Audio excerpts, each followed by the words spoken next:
Do you ever have a problem with a leaky garden tap? Wärmer has a solution for you. First, make sure to isolate the water supply. Position the plate in place and mark the holes. Drill the holes with appropriate drill. Insert the plugs and screw the wall plate in position. Lock the compression fit using adjustable wrench.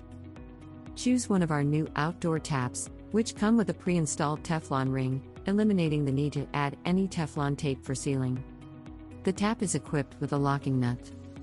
Additionally, our outdoor taps feature an anti-Legionella valve, providing protection for your water system. The tap is equipped with a locking nut. Screw in the tap and adjust it to the desired position using an appropriate wrench.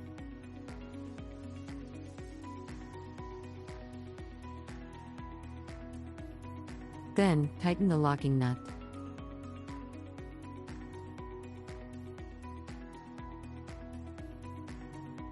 And you're ready to go.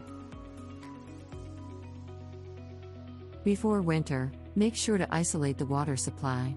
Then, you can drain any remaining water in the pipes using the drain valve. This will prevent damage to the taps during temperature drops. Our product is certified and patented. For more information, please contact our main distributor. You can find their contact details on their website.